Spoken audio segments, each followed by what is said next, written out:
Cinema ticket ధరల పెంపు వ్యవహారంలో హోంశాఖ ప్రిన్సిపల్ సెక్రటరీ సివి ఆనంద్ కు హైకోర్టు సుమోటో కాంటాక్ట్ నోటీసులు జారీ చేసింది. గత ఆదేశాలను ధిక్కరిస్తూ మనశంకర్ వరప్రసాద్ చిత్రానికి ధరలు పెంచుతూ ఉత్తర్వులు ఇవ్వడంపై కోర్టు ఆగ్రహం వ్యక్తం చేసింది. ఇకపై టికెట్ ధరల పెంపు నిర్ణయాన్ని సినిమా విడుదలకు 90 రోజుల ముందే తీసుకోవాలని 1955 రెగ్యులేషన్ యాక్ట్ ప్రకారం నడుచుకోవాలని హైకోర్టు స్పష్టం చేసింది.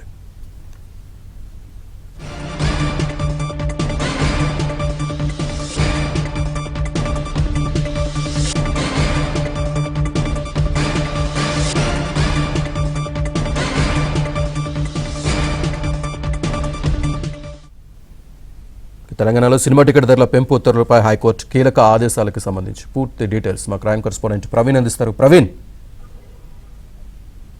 తెలంగాణలో సినిమా టికెట్ల వ్యవహారంపై తెలంగాణ హైకోర్టు కీలక ఆదేశాలు జారీ చేసింది.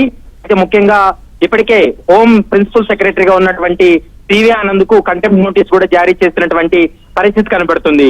మనశంకర్ వరప్రసాద్ సినిమా టికెట్ల రేట్లు పెంచిన విషయాన్ని కోర్టు దృష్టికి తీసుకురాకుండా దాచిపెట్టారంటూ కూడా పిటిషనర్ తరపు న్యాయవాది తన వాదనలు వినిపించి కోర్టు దృష్టికి తీసుకురావడంతో సివి ఆనంద్ కు కంటెంప్ట్ నోటీస్ కూడా జారీ చేసినటువంటి పరిస్థితి కనపడుతుంది.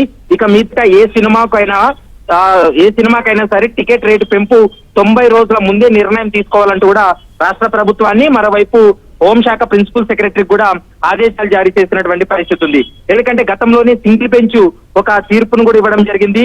సినిమా టికెట్ల రేట్లు పెంపు అనేది ఉండకూడదు, ఖచ్చితంగా పాత రేట్లలోనే సినిమా టికెట్లు రేట్లు అనేది కొనసాగించాలి, మరోవైపు జీవోలు కానీ లేకుంటే మెమరాండం విడుదల చేయవద్దంటూ కూడా తెలంగాణ రాష్ట్ర ప్రభుత్వానికి ఆదేశాలు ఉన్నప్పటికీ కూడా ఆ నిబంధనలు ఉల్లంఘించడంతో కంటెంప్ట్ నోటీస్ కూడా ఇవ్వడం జరిగింది.